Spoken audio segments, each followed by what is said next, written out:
नमस्कार दोस्तों, आज की कहानी है अतीत और मिठाई। कहानी पसंद आए तो कहानी को लाइक और चैनल को सब्सक्राइब जरूर करें। रात के 9 बजे थे तभी किसी ने डोरबेल बजाया। अमन को लगा शायद पास पड़ोस का कोई होगा। वह गेट के पास जाकर पूछा, कौन?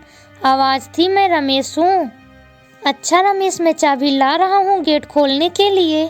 इतना कहते हुए अमन कमरे की ओर बढ़ा। फिर अपनी सोई हुई पत्नी नैना को, जो अभी अभी बिस्तर पर जाते ही सो गई थी, जगाते हुए बोला, नैना उठो, रानी का देवर रमेश आया है। यह सुन के नैना हड़बड़ा कर उठी। घर में अकेले पति पत्नी रहते थे, इसलिए घर को सुंदर ढंग से व्यवस्थित नहीं रख पाते थे। ऐसे में रात के 9 बजे अतिथि का आना। आज तो हरी सब्जी भी नहीं थी। महीने का आखिरी दिन होने के कारण स्टोर भी खाली था। नैना का माथा घूम गया, इतनी रात मार्केट भी खुला नहीं होगा। वह जल्दी से उठी, फिर पति के पीछे पीछे जलते हुए गेट तक आई। सामने रमेश जी अपनी पत्नी अंजलि के साथ थे। नैना पूछी, इतनी रात गए, कैसे आना हुआ? कोई कॉल वॉल नहीं? रमेश बोला, भाभी सच पूछिए तो मेरे पास आपका फ़ोन नंबर नहीं था। यहाँ एक मित्र के घर आया था, सुबह निकलना है। रानी भाभी बोली आपसे मिल लूं, इसलिए घूमते टहलते आपके घर मिलने आ गया। यह सुन नैना थोड़ा चैन की सांस ली। गेस्ट रूम में रमेश और अंजलि को बैठाते हुए वह चाय कॉफ़ी पूछी। रमेश बोला, गर्मी है यह सब नहीं लूँगा, फिर मित्र के घर से खाकर चला हूँ, इसलिए आप टेंशन ना लें, मैं सिर्फ मिलने आया हूँ। ऐसा कैसे होगा वापस जाकर? आप मेरी ननंद को ताना देंगे कि उनके मैके में चाय पानी भी नहीं पूछा गया। अंजलि बोली, नहीं भाभी, यह सब पुरानी बातें हो गई हैं, हम सिर्फ मिलने आए हैं। मगर नैना सोच रही थी, एक तो गेस्ट, उस पर ननंद का छोटा देवर, बिना कुछ खिलाए विदा करना उचित नहीं होगा। वह अंदर गई, फ्रिज में आम था, उसे काट कर प्लेट में रख गेस्ट रूम में आई। रमेश आम की सुगंध लेते हुए बोला, भाभी यह तो जरूर खाऊंगा। तभी उसकी पत्नी अंजलि बोली, भाभी ये शुगर के पेशेंट हैं, कोई बात नहीं, कभी कभी चलता है। इतना कहकर नैना सामने टेबल पर प्लेट रख दी। थोड़ी देर बाद दोनों पति पत्नी वापस जाने के लिए उठे। अमन बोला, यही रुक जाइए, लेकिन वे लोग रुके नहीं। उनके जाने के बाद नैना ने चैन की सांस ली, लेकिन अमन गुस्सा हो गया था। बहन का देवर पत्नी सहित आए, ना तुम रोकी और ना खाना खिलाई।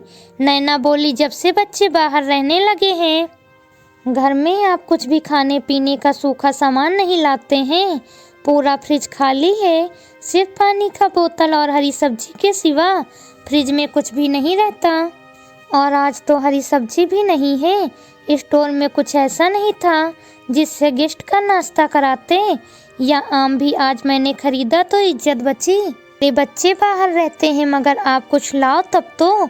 आपका तो एक ही रट है, अब खान पान सही रखो, उम्र हो गया। गेस्ट उम्र देखकर नहीं आते, नैना झुझलाते हुए बोली, अतिथि द्वार से भूखा लौटे या मेरे घर का चलन नहीं है। सुबह उन्हें मैं लेकर आऊंगा, इज्जत के साथ उनको नाश्ता पानी खिलाकर विदा करना। नैना रूखे स्वर में बोली, अच्छी बात है, घर में जो कुछ है उसी से कोशिश करूंगी। अमन ने कहा, नहीं, मैं दुकान खुलवा कर सब कुछ ला दूंगा। ठीक है, इतना कहकर नैना सोने चली गई। सुबह 4 बजे ही अमन घूमते हुए रमेश के दोस्त के घर पहुंच गया। रमेश निकलने वाला था। अमन जिद करते हुए रमेश और अंजलि को अपने घर ले आया। नैना ने घर साफ करके नाश्ता का सुंदर प्रबंध किया। उधर अमन मिठाई वाले दुकानदार को फोन कर मिठाई मंगवाया। स्वागत सत्कार अच्छे से कर दोनों पति पत्नी रमेश और अंजलि को विदा करते हुए पुनः आने को कहा। जब वे लोग चले गए तो अमन बोला, बहन के ससुराल वालों को इज्जत देनी पड़ती है, उन्हें इज्जत मिलेगी तो बहन को भी ससुराल में सम्मान मिलेगा।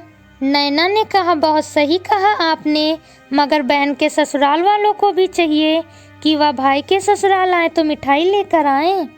अमन बोला, अरे इस उम्र में कौन मिठाई खाता है? अतिथि जहाँ भी जाते हैं मिठाई लेकर जाते हैं, यही परंपरा है। इतना कहकर नैना बर्तन समेटने लगी। तभी फिर किसी ने डोरबेल बजाया। अमन निकले, डिलीवरी बॉय था। उसी समय राकेश का जो फ़ोन नंबर ले चुका था कॉल आया।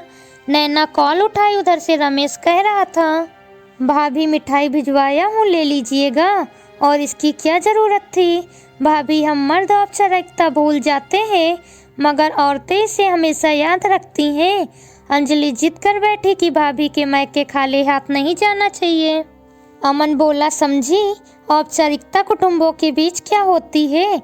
अब लो मिठाई फ्रिज में रखो, बांटना मगर खाना नहीं, तुम शुगर पेशेंट हो। नैना हंस पड़ी। Please subscribe channel.